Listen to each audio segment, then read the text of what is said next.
Ele é a imagem do Deus invisível. Ele é Senhor sobre a criação, pois nele foram criadas todas as coisas, nos céus e na terra. Sejam tronos, soberanias, poderes ou autoridades, Ele é antes de tudo e a todos sustenta pela palavra, pois foi do agrado de Deus que em tudo Ele tenha supremacia.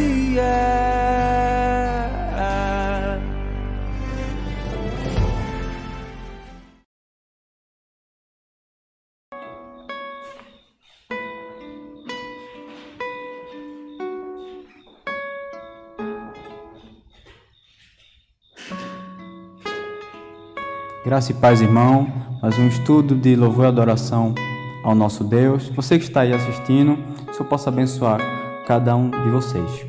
Vamos orar como introdução agora. Senhor, agradecer por esse dia, por suas misericórdias, se renovou nestas manhãs em nossas vidas. Obrigado, Pai, por ser tão misericordioso, tão longânimo para conosco. Quero te pedir também para aquelas famílias atribuladas que perderam seus entes queridos. Que o Senhor possa estar confortando, estando com elas cada vez mais. Quero agradecer também por cada família que está aqui assistindo a nossa reunião, o nosso culto. Que o Senhor possa estar abençoando, cuidando, dando saúde a cada uma delas, ó Deus. Quero pedir para os nossos representantes políticos, que o Senhor possa estar cuidando de cada um deles, o presidente, os governadores, os deputados e os nossos prefeitos. Possa estar cuidando, dando discernimento para tomarem a melhores atitudes para a nossa população, ó Deus. É isso que eu te peço e agradeço. Em nome de Jesus, amém. Agora vamos ter um momento de leitura da palavra, lá em Colossenses, capítulo 2, versículo 1 ao 7. Colossenses 2, versículo 1 ao 7. Gostaria, pois, que soubesse quão grande luta venho mantido por vós, pelos laodicenses e por quantos não me viram face a face, para que o coração deles sejam confortados e vinculados juntamente em amor, e eles tenham toda a riqueza da forte convicção do entendimento, para compreenderem plenamente o mistério de Deus, Cristo, em que todos os tesouros da sabedoria e do conhecimento estão ocultos. Assim, digo para que ninguém vos engane com raciocínios falazes, pois, embora ausente quanto ao corpo, contudo, em espírito estou convosco, alegrando-me e verificando a vossa boa ordem e firmeza da vossa fé em Cristo. Ora, como recebeste Cristo Jesus, o Senhor, assim andai nele radicando-os, edificando e confirmando na fé, tal como fosse instruído, crescendo em ações de graça. Vamos agora orar pela palavra. Senhor, eu agradecer pela tua palavra, que nos edifica, que nos traz, Senhor, cada vez mais perto de ti, ó Deus. Que possamos estar firmes nesse momento tão difícil de pandemia, que o Senhor possa estar consolando o nosso coração, que o Senhor possa estar junto de nós, ó Pai, que não possamos perder a fé realmente, mas estar firme em Ti e Cristo Jesus. Quero também te pedir pelos louvores que serão entoados daqui a pouco, que o Senhor possa abençoar o grupo de louvor, ao pastor que irá desfrutar para a gente esse palavra de um Colossenses, eu possa estar dando orientação de Deus a ele para trazer essa reflexão a nós. É isso que eu te peço e agradeço. Em nome de Jesus. Amém.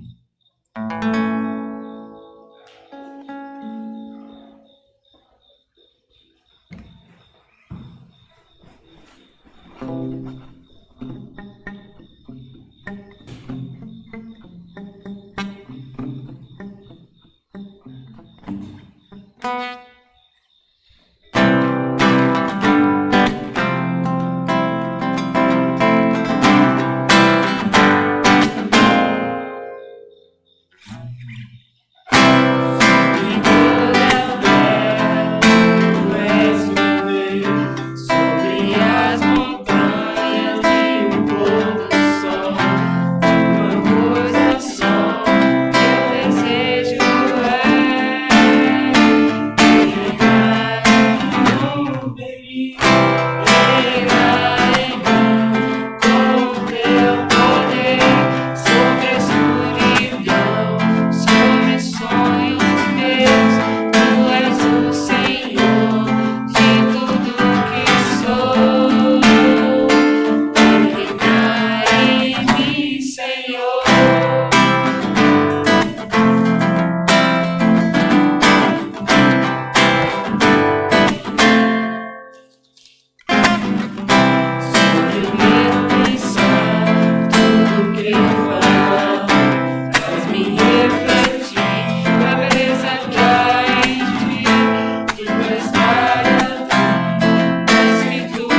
Graça e paz, irmãos, boa noite.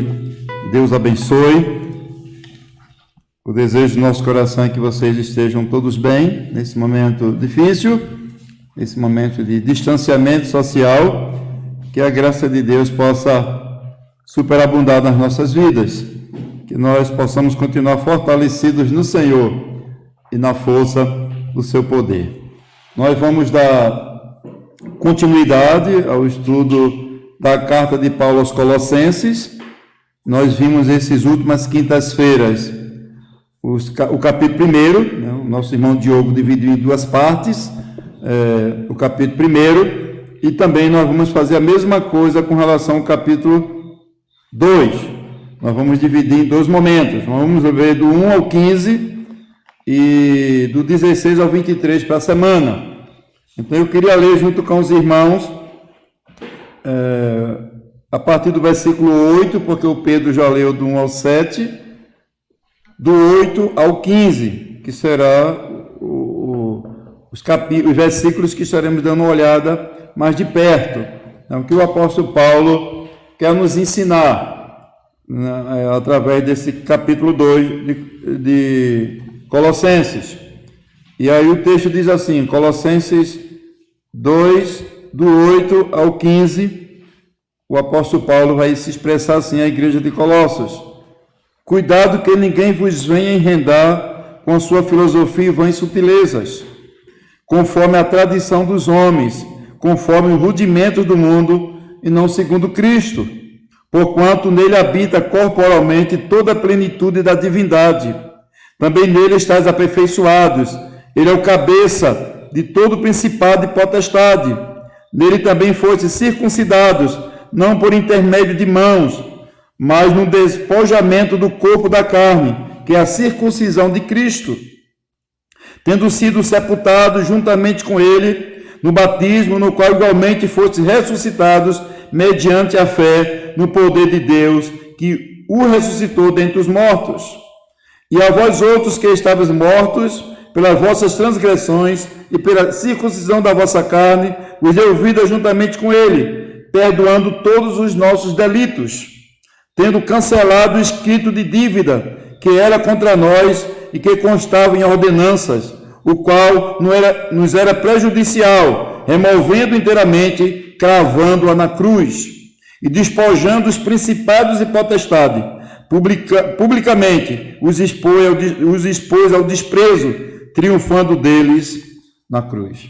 Senhor, muito obrigado pela tua palavra, pelo encorajamento que podemos encontrar na mesma, pelas verdades contidas, Senhor, que tu és o centro de todas as coisas, é o Senhor que mantém tudo, tu és o Deus Todo-Poderoso, o sustentador e mantenedor do universo, Muito obrigado, Deus, por essa carta escrita por Paulo e pelas verdades que podemos extrair da mesma. Fala conosco, abençoa teu povo, as suas casas, Senhor, os seus lares, renova a esperança, Deus, nesses dias sem esperança, nesses dias de incerteza, Senhor, que o Senhor possa colocar a fé, a esperança e a confiança em Ti nos nossos corações. Faz isso no nome de Jesus. Amém. Então, do versículo 1 ao 3, Paulo vai fazer essa oração pela igreja de Colossos. Não só pela igreja de Colossos, mas Paulo também orava por todas as igrejas. Estou falando de Colossos porque é uma carta específica, é a qual nós estamos estudando. Mas claro que essa oração de Paulo é muito mais abrangente. Ela alcança as igrejas, até porque essas cartas, elas não eram só lidas na igreja que eram endereçadas, elas eram também lidas em outras igrejas. Mas especificamente Paulo faz essa oração do versículo 1 ao versículo 3.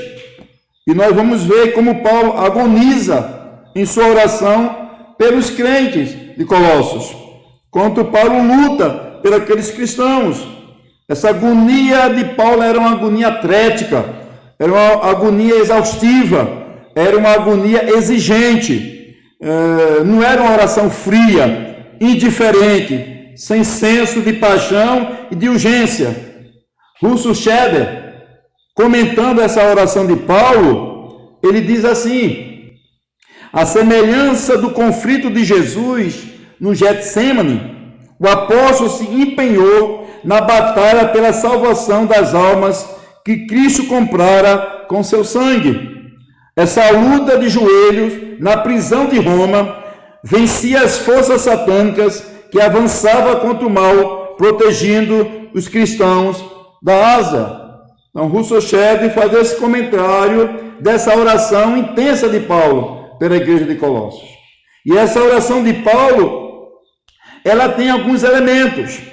Eu queria destacar pelo menos 3 elementos que nós vamos encontrar nessa oração de Paulo, nesses 3 primeiros versículos. Primeiramente, Paulo vai orar pelo encorajamento espiritual da igreja de Colossos. Nós sabemos que uma pessoa desanimada, uma pessoa pessimista, ou numa depressão espiritual, é um campo fértil para semear o joio doutrinário. Nós sabemos que o abatimento da alma traz esfriamento, traz distanciamento, traz a falta de fé e falta de amor. Então Paulo ora para que esses irmãos de Colossos estejam firmes, encorajados, animados para continuar na caminhada.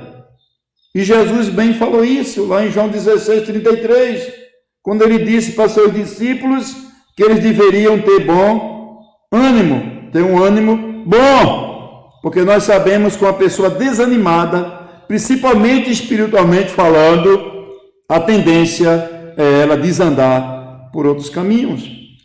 Mas Paulo também vai fazer nessa oração uma oração para que o amor fraternal daquela igreja fosse intenso. Nós sabemos que o amor é o oxigênio da igreja. Os rituais, o governo, o sistema de governo da igreja não é mais importante. O mais importante é o amor. Quando não tem o amor, a igreja entra em colapso. Uma igreja desunida, uma igreja que vive em guerra, ela desonra o nome de Jesus Cristo. Ela envergonha o nome de Jesus. Por isso que Paulo ora para que aqueles irmãos tivessem um amor intenso, um amor profundo, um pelos outros. Mas Paulo também vai orar para que aqueles irmãos de Colossos também tivessem um forte entendimento. Eles entendessem quem era Cristo, eles pudessem ter discernimento espiritual. Eles não podiam se deixar levar por esses ventos de doutrinas que começam a surgir no meio da igreja. E Paulo vai orar por isso, para que esses irmãos não se deixem levar por esses falsos mestres.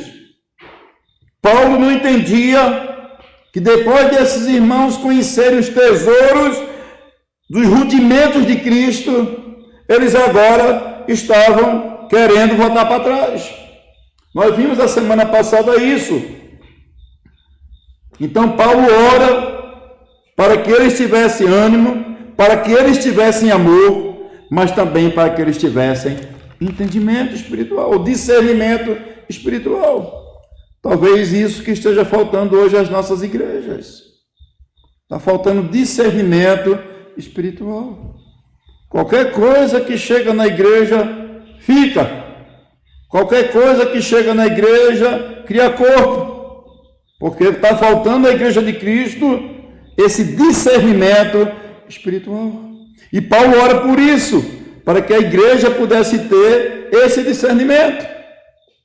Porque a igreja de Cristo, ela vive num campo minado. A jornada para a glória não é uma estrada espaçosa e confortável, não. É um caminho estreito, cheio de inimigos, cheio de pessoas querendo atrapalhar. Mas uma coisa é certa, não importa a quantidade de inimigos, não importa as dificuldades, uma coisa é certa, nós vamos chegar lá no nome de Jesus, porque quem nos guia, quem segura pela nossa mão é o nosso Deus, né, que nos guia nos seus conselhos eternos.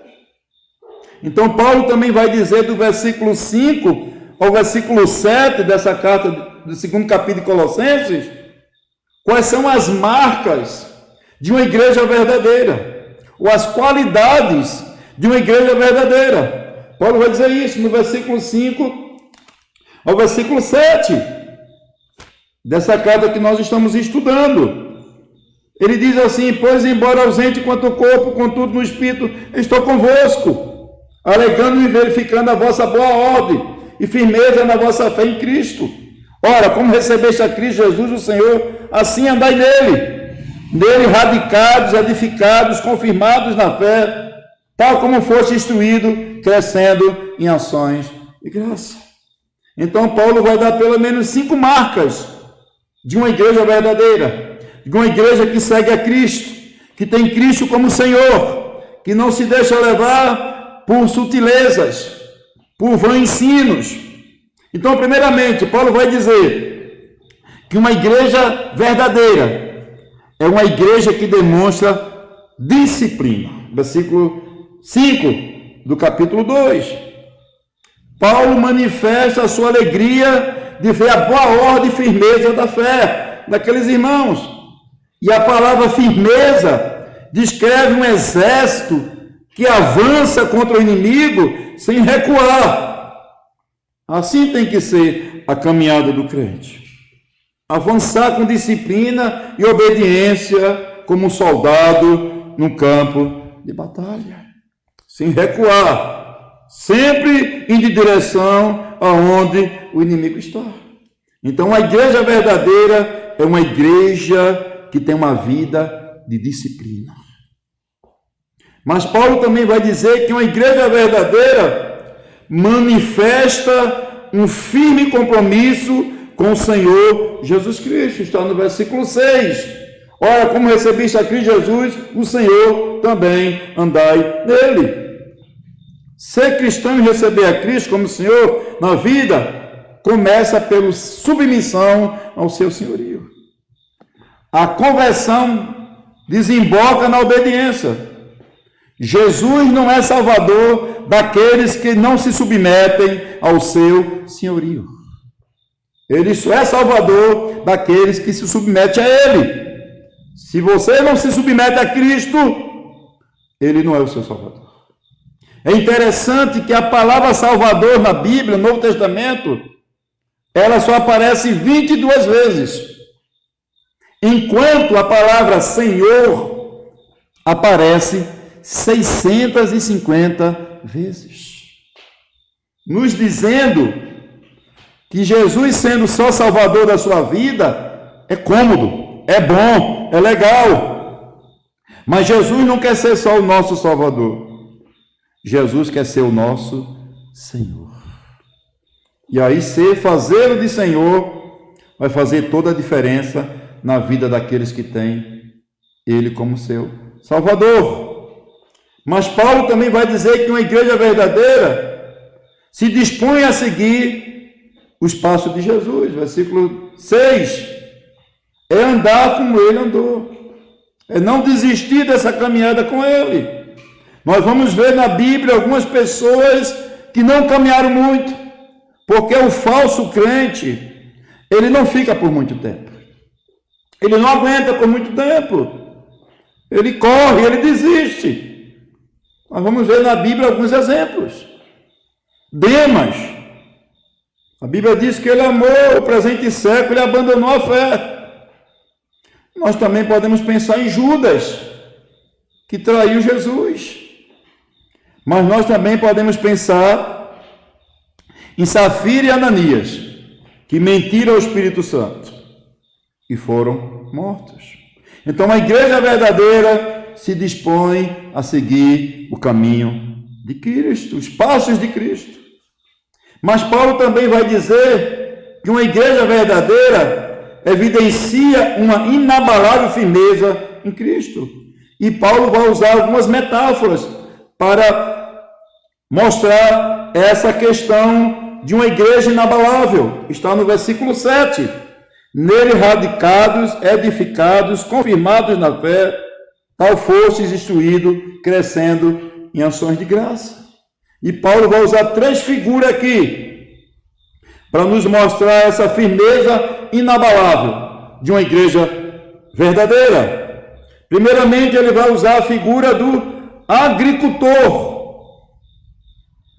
Ele vai dizer que o cristão verdadeiro, ele está arraigado, ele está firmado como uma árvore frondosa, como uma árvore grande, que apesar do seu tamanho, ela não se abala, porque as suas raízes estão fincadas, assim como nós precisamos ter as nossas raízes firmadas em Jesus Cristo.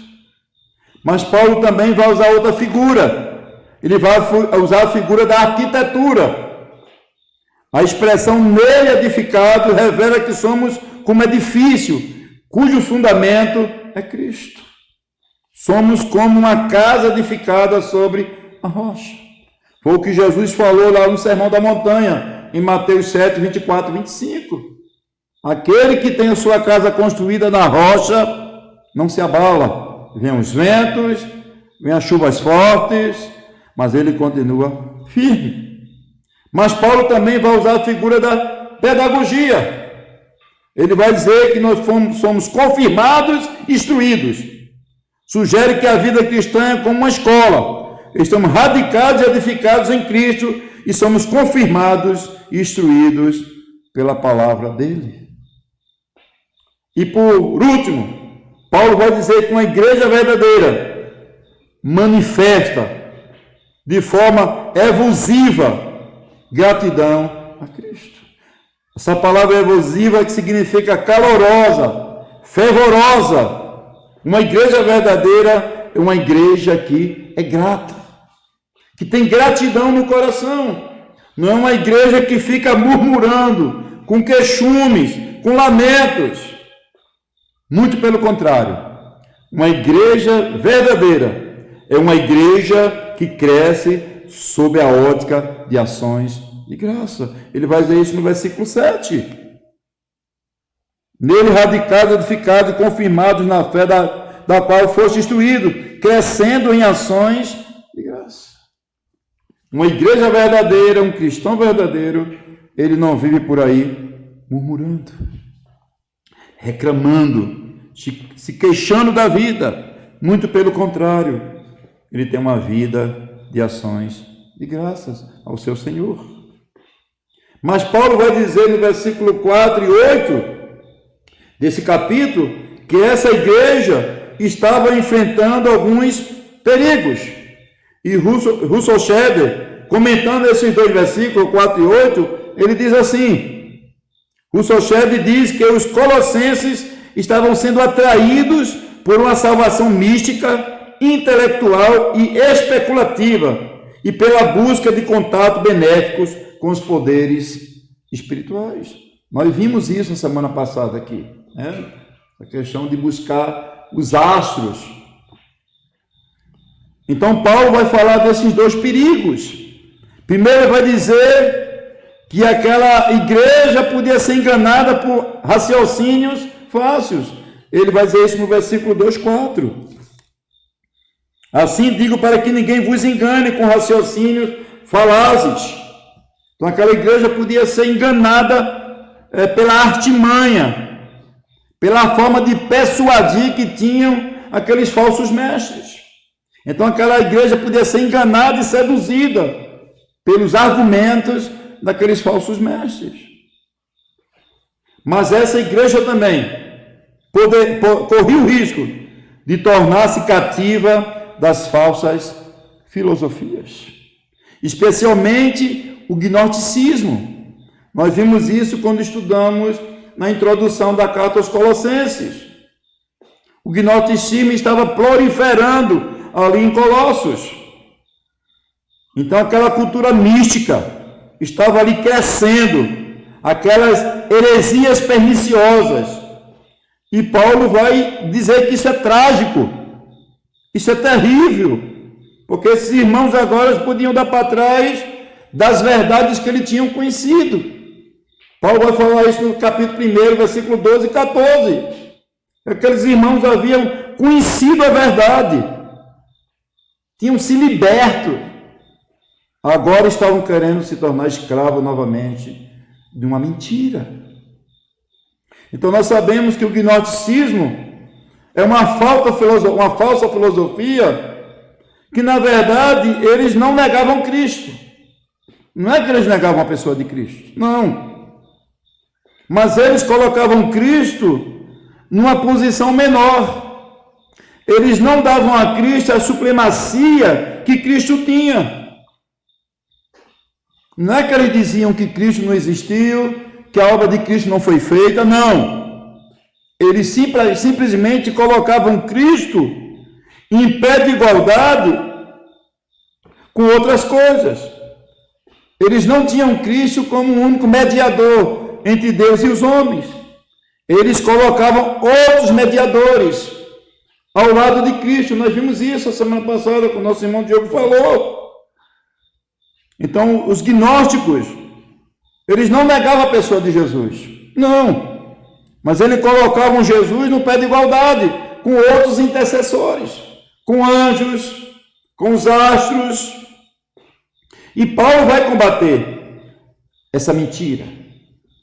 Paulo vai combater esse engano dos gnósticos, que estavam entrando de forma sorrateira dentro da igreja de Colossos. E aí Paulo vai dizer que esse gnosticismo, essa linha de pensamento filosófica, ela era baseada na tradição humana. Versículo 8 do capítulo 2 de Colossenses.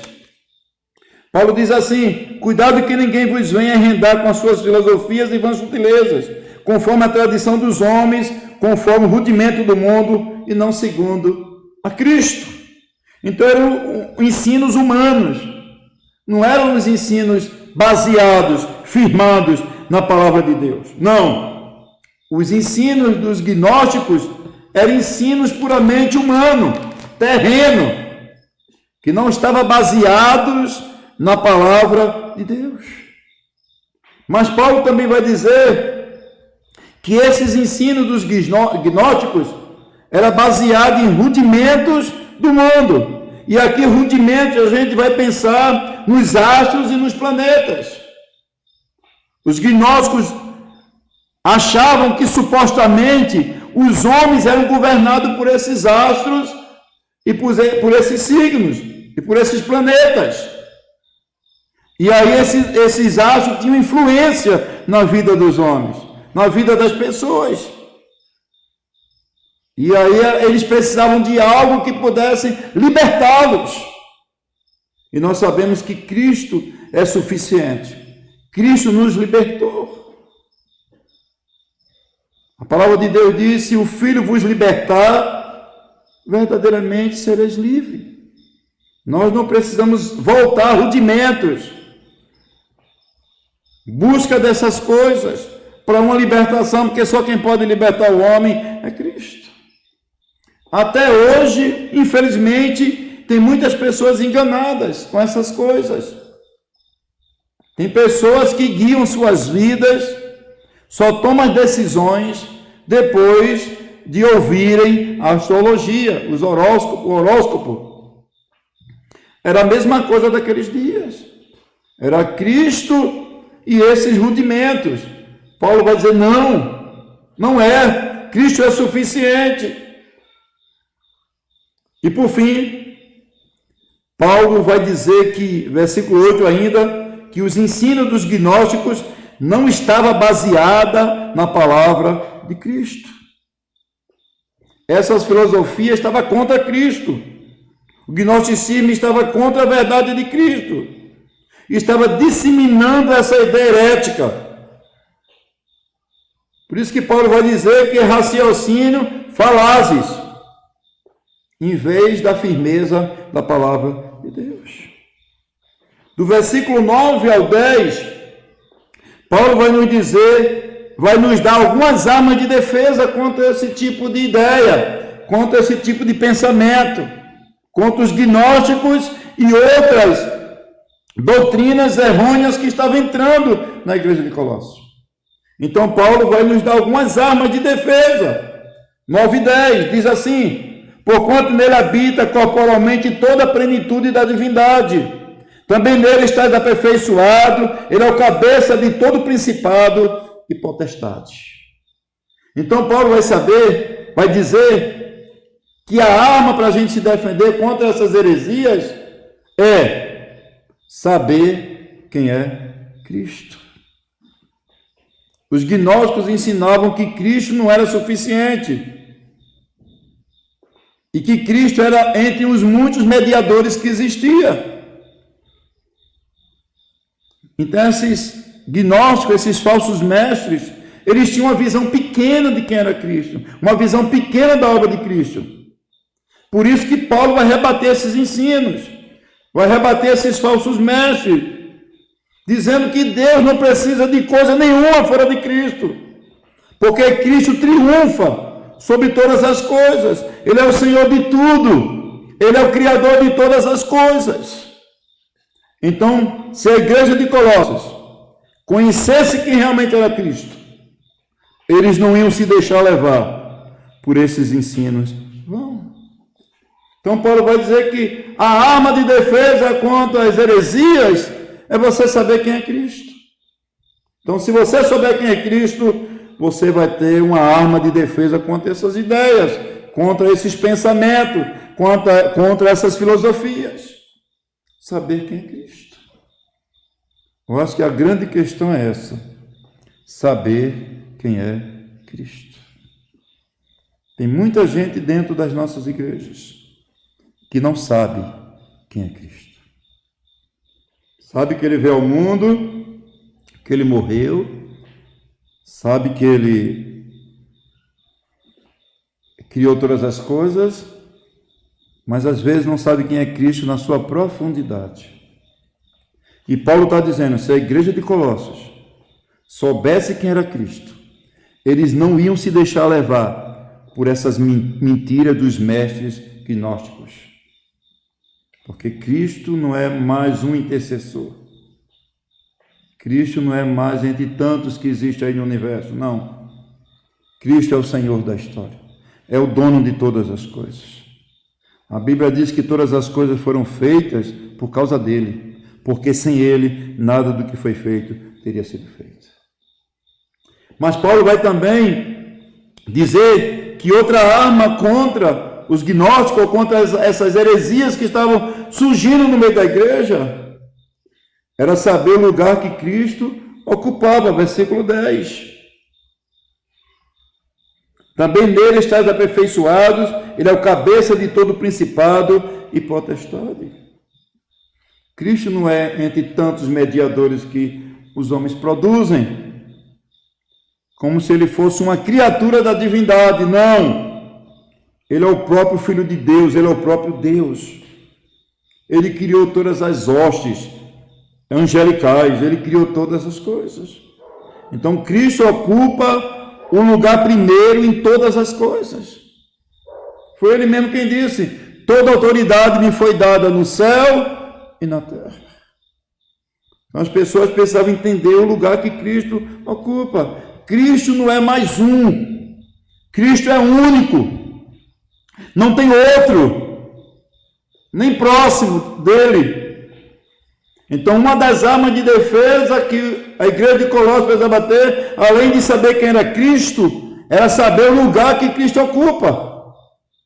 E Cristo ocupa o lugar de supremacia sobre todas as coisas. Ele está acima de todas as coisas, nos céus e na terra e debaixo da terra. Mas Paulo vai também vai dizer que uma das armas de defesa que a igreja de Colossos deveria ter é saber o que temos em Cristo. Nós fomos aperfeiçoados por Cristo, nós fomos transformados por Cristo, não pelas ciências, não pela religião de mistério, não pela iniciação a cultos pagãos, não. Nós fomos aperfeiçoados por Cristo, como uma pedra bruta, e fomos lapidados, ou estamos sendo lapidados pela obra de Cristo, através do Espírito Santo. Então nós precisamos entender o que temos em Cristo. O que temos em Cristo. Então, saber quem é Cristo, saber o lugar que Cristo ocupa e saber o que temos nele, o que ele conquistou para nós. Paulo também vai dizer, do versículo 11 ao 15, Paulo destaca 5 grandiosas obras realizadas por Cristo em benefício da igreja, em benefício de mim, de você. Versículo 11 ao 15. Nele também fossem circuncidados, não por intermédio de mãos, mas no despojamento do corpo da carne, que é a circuncisão de Cristo. Tem sido sepultado juntamente com ele no batismo, do qual igualmente fosse ressuscitado mediante a fé no poder de Deus, que ressuscitou dentre os mortos. E vós outros que estavas mortos pelas vossas transgressões e pela incircuncisão da vossa carne, os deu vida juntamente com ele, perdoando todos os nossos delitos, tendo cancelado o escrito de dívida que era contra nós e que constava em ordenanças, o qual nos era prejudicial, removeu inteiramente, cravando-a na cruz. E despojando os principados e potestades, publicamente os expôs ao desprezo, triunfando deles na cruz. Então Paulo vai destacar aqui nesses versículos 5 benefícios que Cristo proporcionou a nós quando ele morreu naquela cruz. Primeiramente, Cristo nos transformou no nosso interior. A mudança que Cristo promove em nós é de dentro para fora e não de fora para dentro, como queria os judeus, o judaísmo, que pregava a questão da circuncisão. E Paulo vai dizer: não, a circuncisão agora não é mais do membro, a circuncisão agora é do coração. A circuncisão judaica era uma circuncisão feita por homens. A circuncisão de Cristo é feita no coração, pelo próprio Deus, na pessoa do Espírito Santo. A circuncisão judaica não muda o coração do homem. A circuncisão de Cristo, ela muda o coração do homem. A circuncisão judaica não dá ao homem poder de vencer o pecado. A circuncisão de Cristo nos faz vencer o pecado. Então Paulo está colocando aqui a obra de Cristo, a circuncisão que Cristo fez no nosso coração, acima da circuncisão feita pelos judeus. Porque o judaísmo queria que as pessoas novamente praticassem a incircuncisão. Paulo está dizendo, não é para fazer mais isso, porque a circuncisão agora, ela é do coração. Ela é muito mais profunda, ela é muito mais verdadeira, ela é real. Mas Paulo também vai dizer que Cristo nos deu uma vida radicalmente nova. E Paulo vai usar a figura do batismo. Versículos 12. Tendo sido sepultados juntamente com ele no batismo, no qual igualmente fossem ressuscitados, mediante a fé no poder de Deus, que ressuscitou dentre os mortos. Paulo vai usar aqui a figura do batismo para nos identificar com Cristo. Então Paulo vai dizer que tudo que aconteceu com Cristo acontece conosco também. Cristo morreu, nós também morremos. Cristo ressuscitou, nós também ressuscitaremos. E agora Cristo nos renasce para uma nova vida. Então nós somos identificados com Cristo no batismo, porque as coisas que aconteceram com Cristo agora vai acontecer conosco, a sua igreja. Assim como ele morreu, nós também morremos. Morremos para quê? Para o pecado. Para uma vida que não agrada a Deus. E também vamos ressuscitar juntamente com ele. Mas Paulo também vai dizer que Cristo conseguiu para nós um perdão definitivo. Versículo 13. E a vós outros que estavas mortos pelas vossas transgressões e pela incircuncisão da vossa carne, vos deu vida juntamente com ele, perdoando todos os nossos delitos. O perdão de Deus proporcionado a nós é gratuito e certo. Não tem coisa pior de que uma consciência inquieta pelo fato de nunca poder pagar a Deus pela dívida que tem com ele. É uma das maiores tragédias espirituais da humanidade. É não quitar sua dívida com Deus. Em Cristo, os nossos pecados foram perdoados. Todos. O que já fizemos ou o que iremos fazer. Todos foram perdoados por Cristo. Se confessares os vossos pecados, ele é justo para perdoar os pecados e nos livrar de toda injustiça. Mas Cristo também fez o cancelamento total da dívida. Versículo 14. Tendo cancelado o escrito de dívida que era contra nós, que constava em ordenança, o qual nos era prejudicial, removeu inteiramente, cravando-a na cruz. Jesus não só perdoou os nossos pecados, mas também levou a lei, cravando-a na cruz, porque nós não tínhamos como cumprir a lei. Era impossível nós cumprirmos a lei. Nós agora estamos debaixo da graça de Cristo. Não é mais a lei que determina o que eu devo ou não devo fazer, mas é a graça, é o amor. Eu não faço o errado, não porque a lei diz que eu não devo fazer, mas eu não faço o errado por causa do amor que eu tenho a Cristo. Nós estamos debaixo da graça.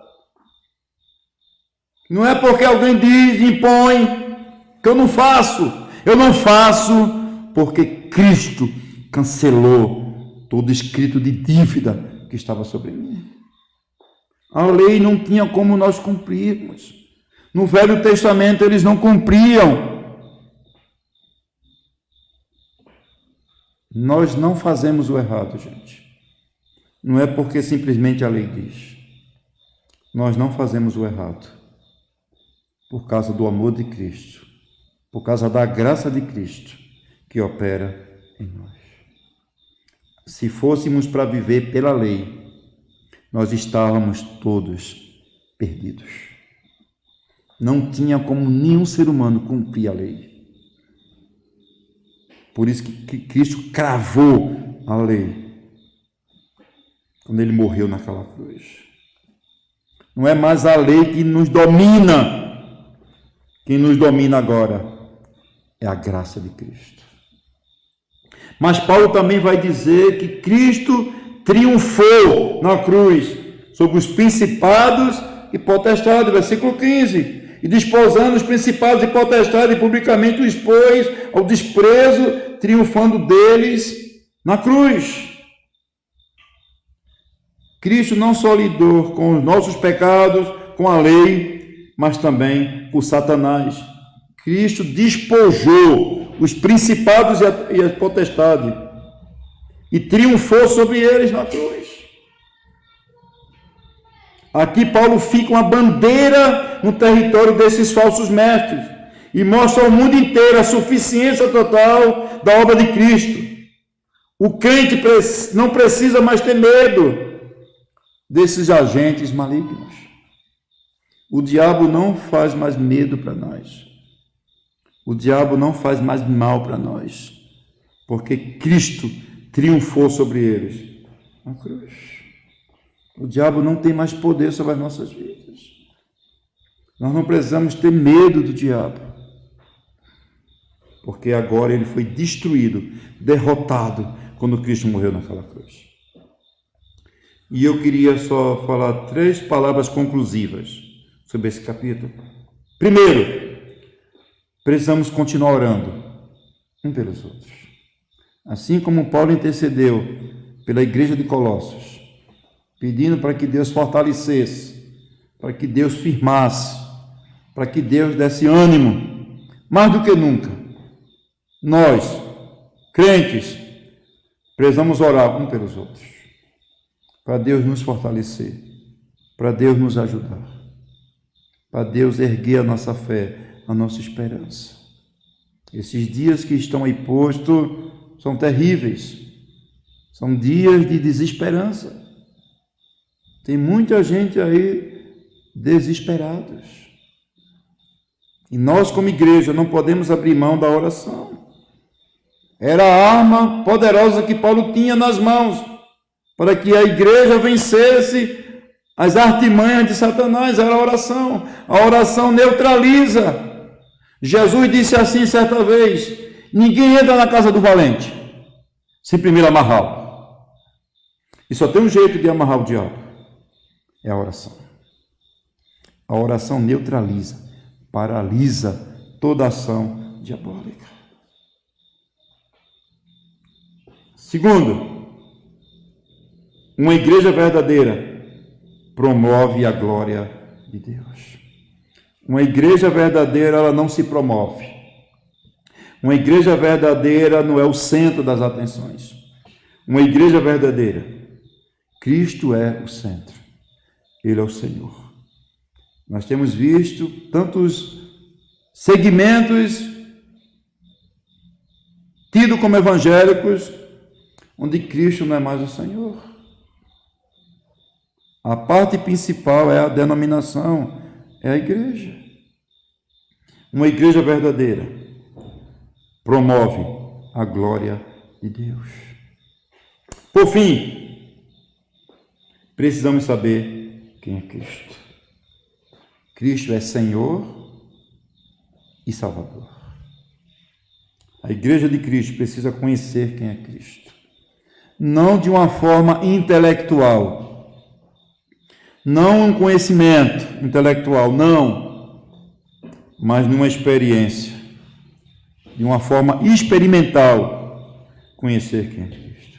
Quando nós conhecemos quem é Cristo, nós passamos por cima de toda mentira, de todo engano que possa surgir, ou que já surgiu na história e que permeia até o dia de hoje.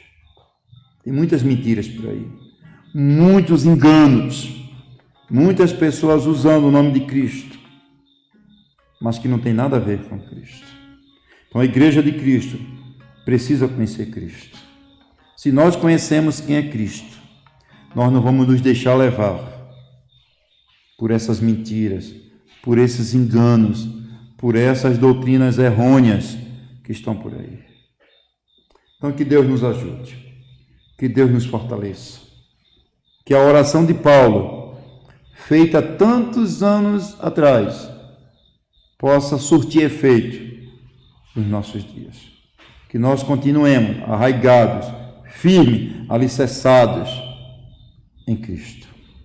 Que o Senhor nos ajude, que o Senhor tenha misericórdia de nós. Vamos orar? Senhor, muito obrigado, porque a Tua palavra nos renova, a Tua palavra nos chama para perto, a Tua palavra nos convida para um compromisso mais de perto, mais sério, mais pleno com o Senhor. Deus, nós queremos Te pedir que no nome de Jesus, o Senhor nos ajude nessa caminhada que é árdua, mas é gloriosa. Nesse caminho que é estreito, mas que a chegada é certa. Oh Deus, fortalece a Tua igreja nesses dias. Eu te rogo no nome de Jesus, que a oração de Paulo, feita pela igreja de Colossos, possa surtir efeito, oh Deus, na Tua igreja, nos nossos dias. Deus, nos fortalece, nos anima, coloca o amor no nosso coração, Senhor. Coloca firmeza, Senhor. Não permitas que nada, nem ninguém, nos tire do Teu caminho. Ó Deus, se torna Senhor das nossas vidas. Não se torna só Salvador, não, Deus. Senhor, porque Tu és o Senhor de todas as coisas. E o Senhor precisa continuar sendo o Senhor da igreja. Muito obrigado, Deus, no nome de Jesus. Amém. Nós só queremos lembrar, domingo teremos o nosso culto às 18 horas. Vamos continuar meditando no livro de Ruth. Eu queria lhe convidar a ler esse livro. Se você ainda não leu, leia. Para domingo nós meditarmos nesse livro. Então, Deus abençoe, boa noite e até o próximo encontro.